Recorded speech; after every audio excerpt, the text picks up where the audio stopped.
అందరికీ నమస్కారం. మా ఛానల్కి తిరిగి స్వాగతం. ఈ వీడియోలో దేశవ్యాప్తంగా చాలా మంది పెన్షనర్లను ప్రభావితం చేసే ఒక ముఖ్యమైన అప్డేట్ను మేము చర్చిస్తాము. సీజీహెచ్ఎస్ సౌకర్యాలను పొందని వారికి ఫిక్స్డ్ మెడికల్ అలవెన్స్ లేదా ఏఫ్ఎంఏ గురించి ప్రభుత్వం ఒక ముఖ్యమైన ప్రకటన చేసింది. పూర్తి వివరాలను తెలుసుకుందాం.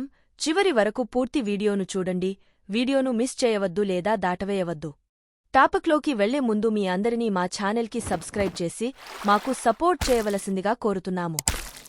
డిసెంబర్ 2024 పార్లమెంట్లో జరిగిన సెషన్లో ఆరోగ్య మరియు కుటుంబ సంక్షేమ శాఖ సహాయ మంత్రి ప్రతాపరావు జాదవ్ కేంద్ర ప్రభుత్వం పరిధిలోకి రాని ప్రాంతాల్లో నివసిస్తున్న కేంద్ర ప్రభుత్వ పెన్షనర్లకు ఫిక్స్డ్ మెడికల్ అలవెన్స్ను పెంచే ప్రతిపాదన ప్రస్తుతం లేదని స్పష్టం చేశారు.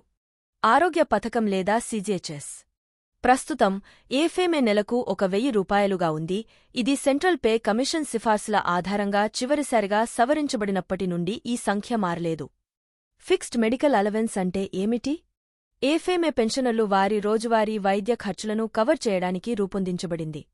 సీజీహెచ్ఎస్ లేని ప్రాంతాల్లో నివసించే వారికి ఈ భత్యం చాలా ముఖ్యమైనది, ఎందుకంటే ఇది ఆరోగ్య సంబంధిత ఖర్చులకు కొంత ఆర్థిక సహాయాన్ని అందిస్తుంది.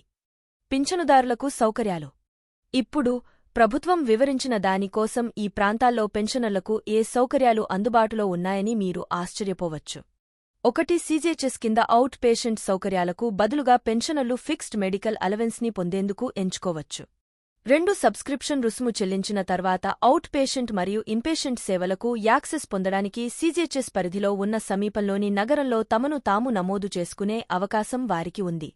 3. ఇన్పేషెంట్ సేవల కోసం సీజీహెచ్ఎస్ని ఉపయోగిస్తున్నప్పుడు అవుట్ పేషెంట్ చికిత్స కోసం ఏఫ్ఎంఏని ఉపయోగించడం కూడా సాధ్యమే. ఈ ఎంపికలు అందుబాటులో ఉన్నప్పటికీ పెరుగుతున్న ఆరోగ్య సంరక్షణ ఖర్చుల కారణంగా చాలా మంది పింఛనుదారులు తమ నెలవారీ భత్యాన్ని పెంచాలని ఆశిస్తున్నారని గమనించడం ముఖ్యం.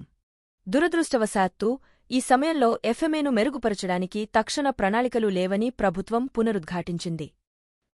ఫిక్స్డ్ మెడికల్ అలవెన్స్కు సంబంధించి ప్రస్తుత పరిస్థితి నెలకు 1,000 రూపాయలు వద్ద ఎటువంటి పెంపుదల లేకుండానే ఉంది. ఈ నిర్ణయం గురించి మీరు ఏమనుకుంటున్నారు? పెన్షనర్లకు మెడికల్ అలవెన్స్ పెంచాలా?